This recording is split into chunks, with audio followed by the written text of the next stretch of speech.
Hey, this is Steve Halleck with TikToking. As always, find me on Instagram at Steve Halleck, at TikToking.com, and wherever else I may be.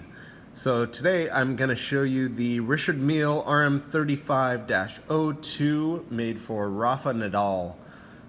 This is, one of the hottest watches on the planet right now. So let's get into it. 3502, right? So this is the actually third version of the RM35. You had the first one that was all black, and then the RM35-01 that skeletonized the movement really. The first one had a back plate.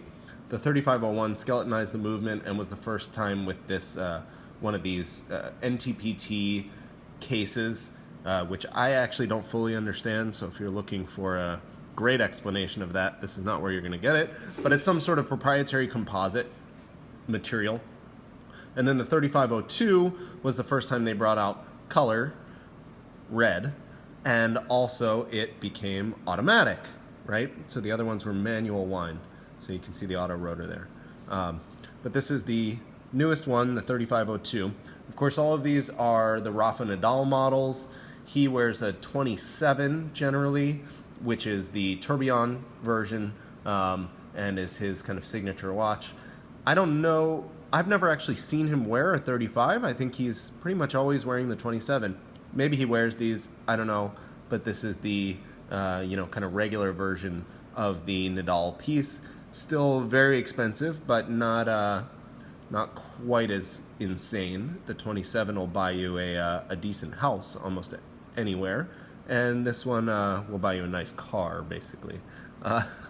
So anyway, obviously the super striking feature of this watch is the case and the red color. And I have to say the material is really, really cool in person.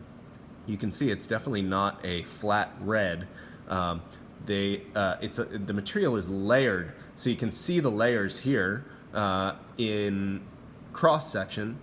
But when they all come together, and then the case obviously is sloped, as these Richard Mille cases right now curve.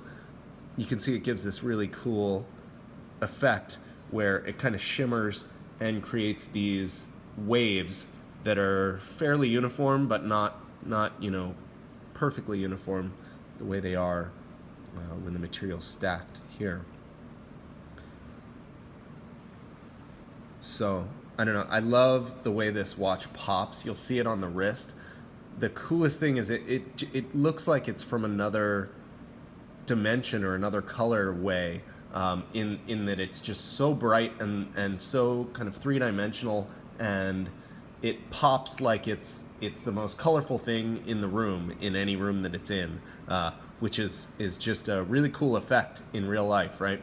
But the other really noticeable thing, obviously, is the extreme amount of skeletonization. So you can see that you can, my table comes straight through the watch.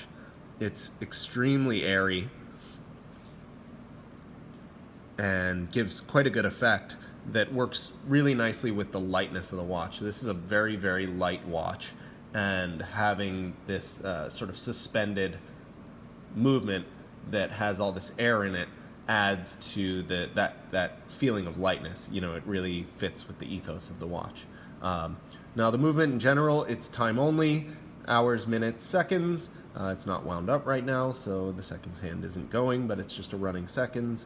We can give it some juice if you want to check it out. Right, nothing too crazy here in terms of doing anything new. Like I don't know what to show you it doing. You just pull it out and set the time and put it back, and that's it. You've got this variable geometry rotor that Richard Mille has that in theory you can expand it if you're really if you move a lot and make it smaller if you don't, or whatever, but of course you have to take the whole watch apart to do that, so it doesn't really make very much sense. But they've been doing that since the beginning RM5s, and it's just sort of the brand signature rotor, right?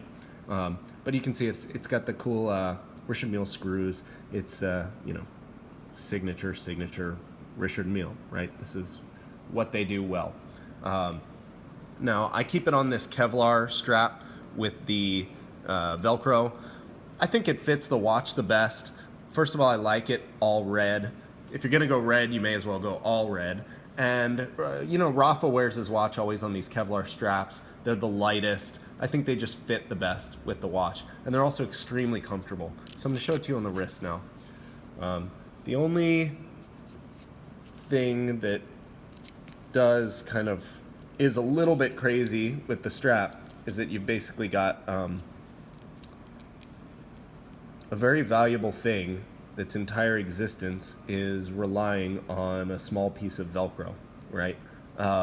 So that always freaks me out a little bit. Like if this pulls off, the watch literally just falls right off your wrist onto the ground. That being said, I've never had an issue. I've worn these quite a bit.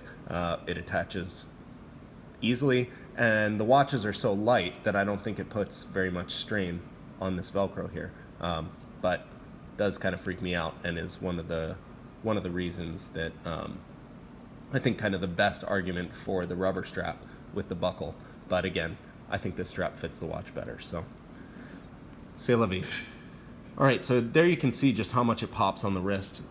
You've got the three-dimensional RM case, one of the most comfortable watches to wear that exists. I know I've gone over that in several other videos, but really the greatest part of Richard Mille is how comfortable these watches are to wear and just how cool they look. I mean, it just looks super cool. So you can, you know, you can talk all you want about the internals or the technical materials or whatever.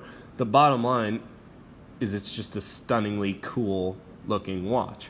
You know, you can see some movement there with the balance wheel and the escapement, and the second hand, of course, is the sweep second. And so you get some stuff going on, and then you get a little bit more on the 35-02 because as you move around, you can see the rotor go around as well.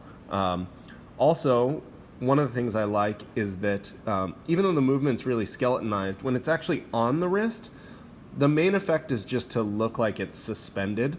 You don't see like a ton of just, you know, your wrist and your arm hair through it, which is off-putting about some of these more transparent models. I think because it's so deep, the light kind of gets trapped in there a little bit, which to me is a big plus because I don't necessarily want to see my wrist all the time. But there you have the Richard Mille RM35-02 in red quartz, and I don't know, to me this is one of the coolest watches to just wear around, and if it were a little bit less money, I would love to just kind of keep one forever, because you're never going to find a cooler red watch. You got like this and a G-Shock are your only choices. So for me, I'll go with this one. Anyway, I hope you guys enjoyed it, and I'll talk to you soon.